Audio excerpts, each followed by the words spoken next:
नमस्कार दोस्तों, अपनी पाठशाला चैनल पर आप सभी का हार्दिक स्वागत है। तो मित्रों, कैसे हो आप सभी? मैं आशा करता हूं कि आप सभी स्वस्थ होंगे, मस्त होंगे और वरिष्ठ अध्यापक भर्ती और स्कूल व्याख्याता भर्ती में लगे हुए होंगे। तो मित्रों, मैं फिर से हाजिर हूं एक नए टॉपिक के साथ में। और आज का अपना टॉपिक होगा हिंदी साहित्य का आदिकाल। और आदिकाल, हिंदी साहित्य का जो आदिकाल है उसमें हम चर्चा करने वाले हैं PYQ, यानी आदिकाल से संबंधित जितने भी प्रीवियस ईयर्स के जो प्रश्न हैं, यानी पिछली भर्तियों में जो प्रश्न पूछे गए थे उन सभी प्रश्नों को लेकर के। तो मित्रों, शुरू करें आज की क्लास का ये पहला प्रश्न। आचार्य शुक्ल ने विद्यापति को किस प्रकार का कवि माना है? आचार्य शुक्ल ने विद्यापति को किस प्रकार का कवि माना है? तो इसका सही उत्तर होगा शुद्ध श्रृंगारी कवि। अगला प्रश्न, हजारी प्रसाद द्विवेदी ने किसको हिंदी का प्रथम कवि स्वीकारते हैं? यानी हजारी प्रसाद द्विवेदी किसको हिंदी का प्रथम कवि स्वीकारते हैं? तो इसका सही उत्तर होगा अब्दुल रहमान। यानी हजारी प्रसाद द्विवेदी अब्दुल रहमान को हिंदी का प्रथम कवि स्वीकारते हैं। और मित्रों, आप सभी से एक प्रश्न कि अब्दुल रहमान की रचना का नाम क्या है? इस प्रश्न का उत्तर आप हमें कमेंट्स में दीजिएगा। अगला प्रश्न, हिंदी में नख सिख परंपरा का आरंभ किस रचना से हुआ? हिंदी में नख सिख परंपरा का आरंभ किस रचना से हुआ? तो इसका सही उत्तर होगा राहुल वेल से। और मित्रों, याद रखिएगा कि राहुल वेल की रचना रोड़ा कवि ने की है और यह एक चंपू काव्य कृति है। और मित्रों, आप सभी से एक प्रश्न कि चंपू काव्य किसे कहते हैं? इसका उत्तर आप हमें कमेंट्स में दीजिएगा। अगला प्रश्न, किसने जैन कवि शालिभद्र सूरी को हिंदी का प्रथम कवि माना है? किसने जैन कवि शालिभद्र सूरी को हिंदी का प्रथम कवि माना है? तो इसका सही उत्तर होगा डॉक्टर गणपति चंद्र गुप्त ने। अगला प्रश्न, सर्वाधिक प्रमाणिक पृथ्वीराज रासो की प्रतिलिपि के संपादक कौन है? सर्वाधिक प्रमाणिक पृथ्वीराज रासो की प्रतिलिपि के संपादक कौन है? तो इसका सही उत्तर होगा माता प्रसाद गुप्त। अगला प्रश्न, पुष्य या पुंड को हिंदी का प्रथम कवि किसने माना है?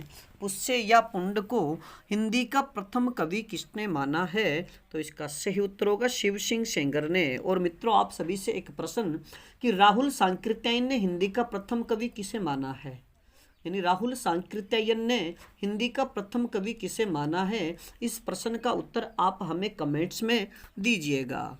बात करें आज के अगले प्रश्न की, करकंड चरित्र के रचनाकार कौन है?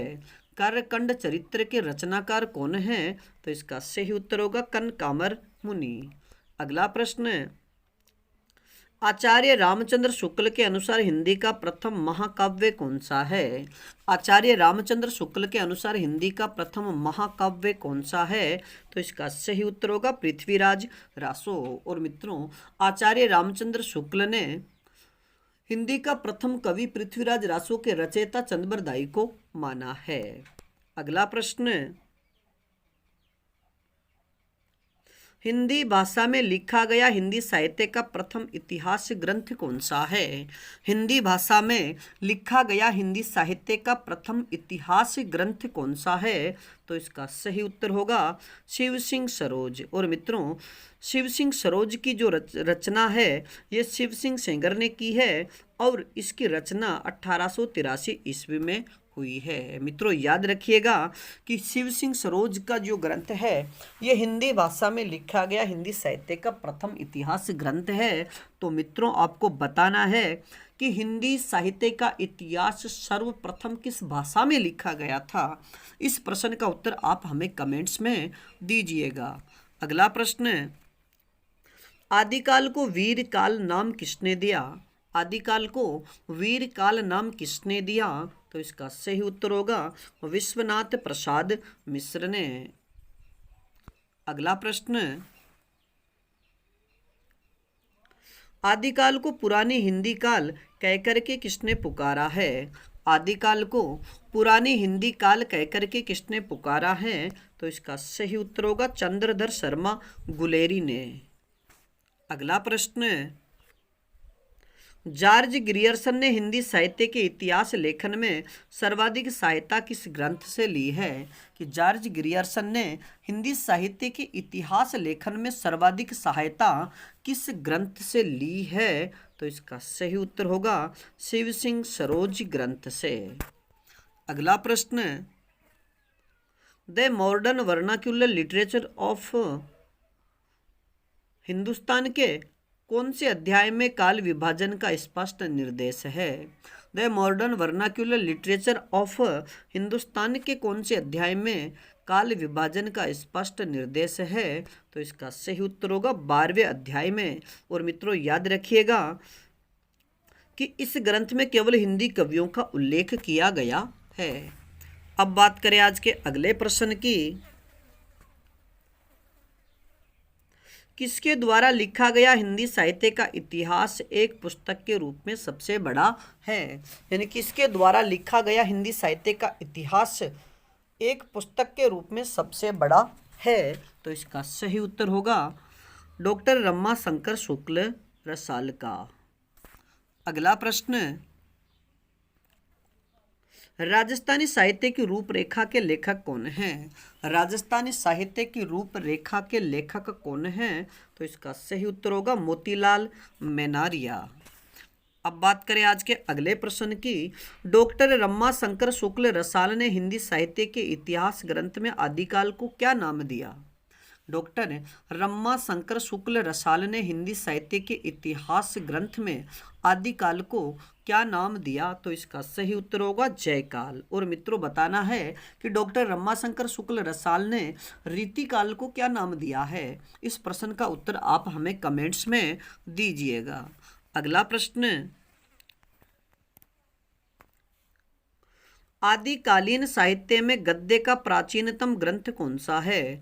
आदिकालीन साहित्य में गद्य का प्राचीनतम ग्रंथ कौन सा है? तो इसका सही उत्तर होगा कुवलय माल कहा। और मित्रों कुवलय माल कहा के रचयिता उद्योतन सूरी है। अगला प्रश्न, जैन साहित्य की रास परंपरा का प्रथम ग्रंथ कौन सा है? जैन साहित्य की रास परंपरा का प्रथम ग्रंथ कौन सा है? तो इसका सही उत्तर होगा भरतेश्वर बाहुबली रास। अगला प्रश्न, परमाल रासों का सर्वप्रथम आल्हा खंड नाम से प्रकाशन किसने करवाया था? कि परमाल रासों का सर्वप्रथम आल्हा खंड नाम से प्रकाशन किसने करवाया था? तो इसका सही उत्तर होगा चार्ल्स इलियट ने 1865 ईस्वी में। अगला प्रश्न, अमीर खुसरो ने अपने किस ग्रंथ में भारतीय बोलियों के संबंध में विस्तार से लिखा है? अमीर खुसरो ने अपने किस ग्रंथ में भारतीय बोलियों के संबंध में विस्तार से लिखा है? तो इसका सही उत्तर होगा नूह सिपहर में। अब बात करें आज के अगले प्रश्न की, विद्यापति ने अपनी किस कृति को कहानी कहा है? विद्यापति ने अपनी किस कृति को कहानी कहा है? तो इसका सही उत्तर होगा कीर्ति लता को। और मित्रों इसकी भाषा की बात करें तो इसकी भाषा अवहट्ट है, और कीर्ति पताका की बात करें तो इसकी भाषा अपभ्रंश है। अगला प्रश्न, जय मयंक जस चंद्रिका जिसकी रचना 1186 ईस्वी में हुई, कि जय मयंक जस चंद्रिका रासो साहित्य के रचयिता कौन है? तो इसका सही उत्तर होगा मधुकर कवि। अगला प्रश्न, सबदी, प्राण सांकली, आत्मबोध, नरवय बोध और पद आदि रचनाओं के रचयिता कौन हैं? सबदी, प्राण सांकली, आत्मबोध, नरवय बोध और पद आदि रचनाओं के रचयिता कौन हैं? तो इसका सही उत्तर होगा गोरखनाथ। अगला प्रश्न, गोरखनाथ की रचनाओं का संग्रह गोरख बानी नाम से किसने किया है? कि गोरखनाथ की रचनाओं का संग्रह गोरख बानी नाम से किसने किया है? तो इसका सही उत्तर होगा 1942 में पीताम्बर दत्त बड़थवाल ने। अगला प्रश्न, हिंदी साहित्य का इतिहास दर्शन नामक ग्रंथ के लेखक कौन हैं? हिंदी साहित्य का इतिहास दर्शन नामक ग्रंथ के लेखक कौन हैं? तो इसका सही उत्तर होगा डॉक्टर नलिन विलोचन शर्मा। अगला प्रश्न, डॉक्टर रामकुमार वर्मा ने अपने साहित्य इतिहास की समय सीमा क्या रखी है? डॉक्टर रामकुमार वर्मा ने अपने साहित्य की समय सीमा क्या रखी है? तो इसका सही उत्तर होगा 693 ईस्वी से 1693 ईस्वी। अगला प्रश्न, नारी निंदा किस संप्रदाय में मिलती है? नारी निंदा किस संप्रदाय में मिलती है? तो इसका सही उत्तर होगा नाथ संप्रदाय में। अगला प्रश्न, वर्ण रत्नाकर यानी मैथिली में रचित व्याकरण, तो वर्ण रत्नाकर के लेखक कौन हैं? तो इसका सही उत्तर होगा ज्योतिश्वर ठाकुर। अगला प्रश्न, किस कवि को अभिनव जयदेव की उपाधि मिली थी? किस कवि को अभिनव जयदेव की उपाधि मिली थी? तो इसका सही उत्तर होगा विद्यापति को। अगला प्रश्न, खुमान रासों की प्रमाणिक प्रति किस संग्रहालय में संग्रहित है? खुमान रासों की प्रमाणिक प्रति किस संग्रहालय में संग्रहित है? तो इसका सही उत्तर होगा पुणे संग्रहालय में। आदिकाल को चारण काल नाम किसने दिया? आदिकाल को चारण काल नाम किसने दिया? तो इसका सही उत्तर होगा जॉर्ज ग्रियर्सन ने। अगला प्रश्न, अब देखिएगा विभिन्न विद्वानों द्वारा आदिकाल का जो नामकरण है वो किस प्रकार किया गया है। यानी आदिकाल को संधिकाल चारणकाल नाम किसने दिया? अगर आपसे ये प्रश्न पूछा जाता है तो उत्तर होगा रामकुमार वर्मा। यानी रामकुमार वर्मा ने आदिकाल को संधिकाल चारणकाल नाम दिया है।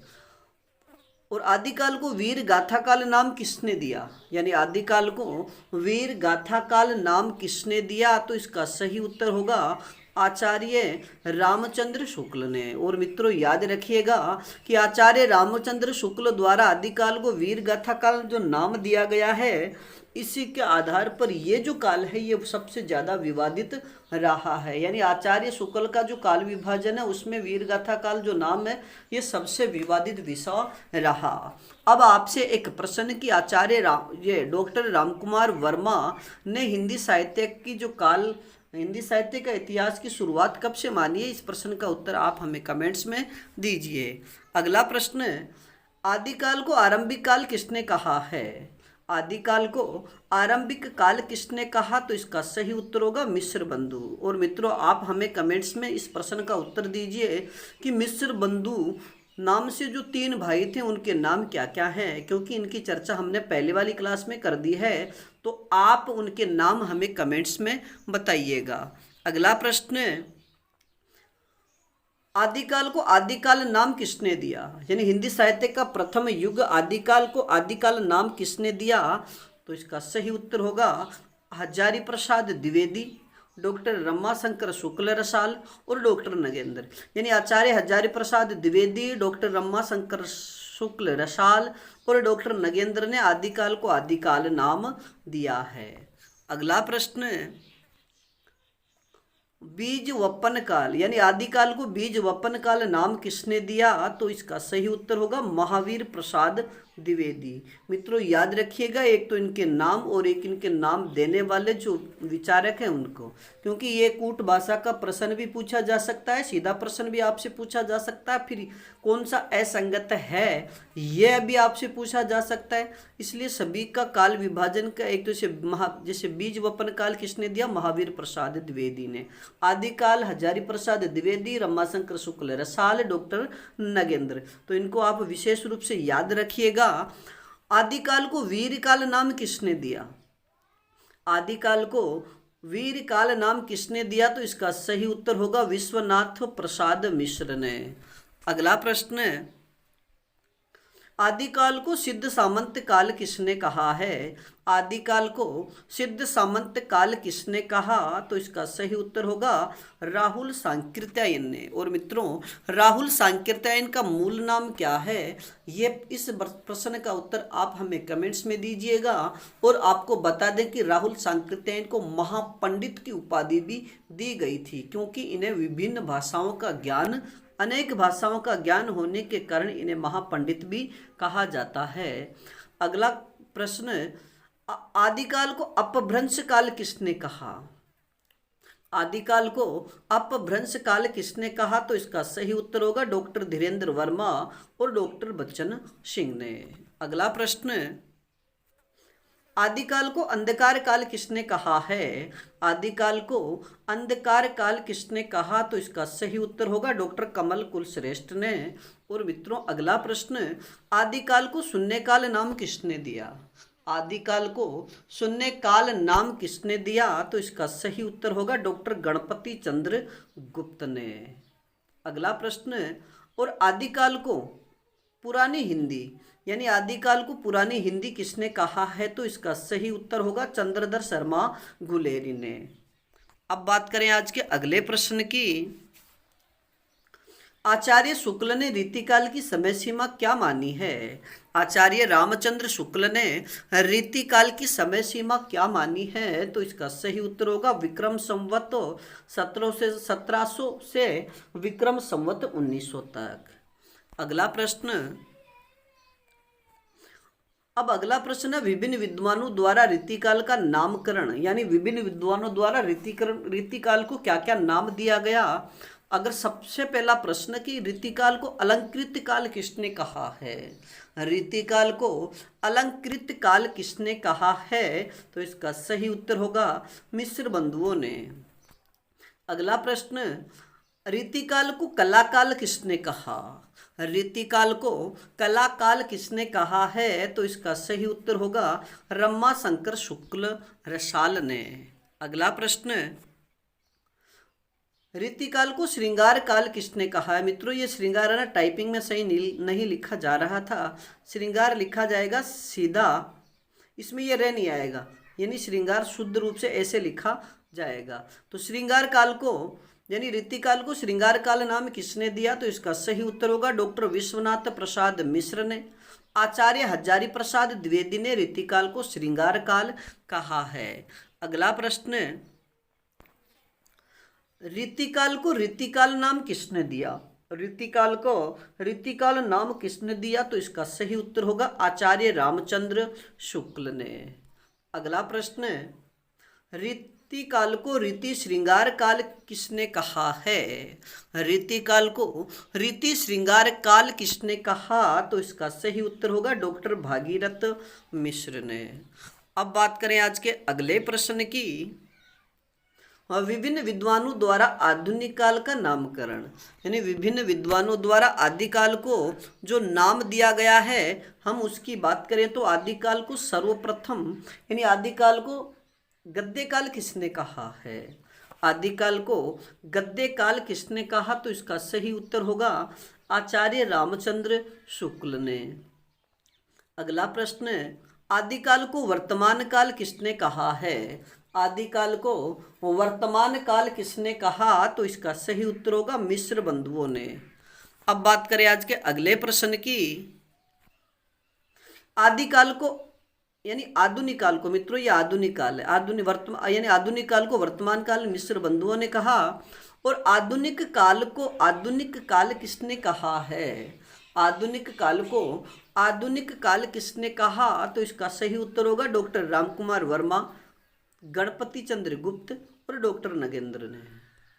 अगला प्रश्न, अब हिंदी साहित्य का आरंभ विभिन्न विद्वानों के अनुसार, यानी हिंदी साहित्य का आरंभ विद्वानों के मतानुसार अलग अलग है, यानी एक सभी विद्वान इसमें एक मत नहीं है, तो उन्होंने अलग अलग अपने विचार जो दिए तो उसके अनुसार। तो सबसे पहले बात करें डॉक्टर रामकुमार वर्मा ने आदि हिंदी साहित्य का आरंभ कब से माना है? तो इसका सही उत्तर होगा 693 ईस्वी से। अगला प्रश्न, राहुल सांकृत्यायन ने यानी हिंदी साहित्य के इतिहास का आरंभ कब से माना है? राहुल सांकृत्यायन ने हिंदी साहित्य का जो आरंभ है वो कब से माना? 769 ईस्वी से। और जॉर्ज गिरियर्सन की बात करें तो कि जॉर्ज गिरियर्सन ने हिंदी साहित्य का आरंभ कब से माना? तो इसका सही उत्तर होगा 700 ईस्वी से 1400 ईस्वी तक। अगला प्रश्न, यानी आदि का हिंदी साहित्य का जो इतिहास है इसका आरंभ मिस्र बंधुओं ने कब से माना है? तो 643 ईस्वी से 1389 ईस्वी तक। अगला प्रश्न, आचार्य रामचंद्र शुक्ल ने हिंदी साहित्य के इतिहास का आरंभ कब से माना है? आचार्य रामचंद्र शुक्ल ने हिंदी साहित्य के इतिहास का आरंभ कब से माना? तो विक्रम संवत 1050 से 1375 तक। अगला प्रश्न, हजारी प्रसाद द्विवेदी ने हिंदी साहित्य का आरंभ कब से माना? हजारी प्रसाद द्विवेदी ने हिंदी साहित्य का आरंभ कब से माना? तो इसका सही उत्तर होगा 1000 ईस्वी से 1400 ईस्वी तक। अगला प्रश्न, डॉक्टर नगेंद्र यानी डॉक्टर नगेंद्र ने हिंदी साहित्य के इतिहास का आरंभ कब से माना? तो 7वीं शताब्दी के मध्य से 14वीं शताब्दी के मध्य तक। अब बात करें अगले प्रश्न की, डॉक्टर गणपति चंद्र गुप्त ने हिंदी साहित्य का आरंभ कब से माना? तो इसका सही उत्तर होगा 1184 ईस्वी से। अगला प्रश्न, विभिन्न विद्वानों के अनुसार हिंदी का प्रथम कवि यानी विभिन्न विद्वानों के अनुसार हिंदी का प्रथम कवि यानी सभी विद्वानों ने अपने अपने रचनाओं में हिंदी का प्रथम कवि के विषय में लिखा, तो उन्होंने अलग अलग हिंदी के प्रथम कवि स्वीकार किया है। तो सबसे पहले बात करें कि हिंदी का प्रथम कवि स्वयंभू को किसने माना है, यानी स्वयंभू को हिंदी का प्रथम कवि किसने माना? तो इसका सही उत्तर होगा डॉक्टर रामकुमार वर्मा ने। अगले प्रश्न की बात करें कि सरहपा को हिंदी का प्रथम कवि किसने माना है? तो राहुल सांकृत्यायन व डॉक्टर नगेंद्र ने। अगला प्रश्न, पुष्य या पुंड को यानी पुष्य या पुंड को हिंदी का प्रथम कवि किसने माना है? या फिर प्रश्न ऐसे पूछ लिया जाए कि शिव सिंह सेंगर ने हिंदी का प्रथम कवि किसे माना? तो पुष्य या पुंड को, या पुष्य या पुंड को हिंदी का प्रथम कवि किसने माना? शिव सिंह सेंगर ने। अगला प्रश्न, राजा मुंज को हिंदी का प्रथम कवि किसने स्वीकार किया है? राजा मुंज को हिंदी का प्रथम कवि किसने स्वीकार किया? तो इसका सही उत्तर होगा चंद्रधर शर्मा गुलेरी और आचार्य रामचंद्र शुक्ल ने। अगला प्रश्न, यानी अब्दुल रहमान को हिंदी का प्रथम कवि किसने माना है? अब्दुल रहमान को हिंदी का प्रथम कवि किसने माना है? तो इसका सही उत्तर होगा हजारी प्रसाद द्विवेदी ने। अगला प्रश्न, शालिभद्र सूरी को हिंदी का प्रथम कवि किसने माना है? शालिभद्र सूरी को हिंदी का प्रथम कवि किसने माना? तो इसका सही उत्तर होगा डॉक्टर गणपति चंद्र गुप्त ने। अब बात करें आज के अगले प्रश्न की, विद्यापति यानी हिंदी का प्रथम कवि किसे माना गया है? यानी हिंदी का प्रथम कवि विद्यापति को किसने माना है? अपना प्रश्न है कि विद्यापति को हिंदी का प्रथम कवि किसने माना? तो इसका सही उत्तर होगा डॉक्टर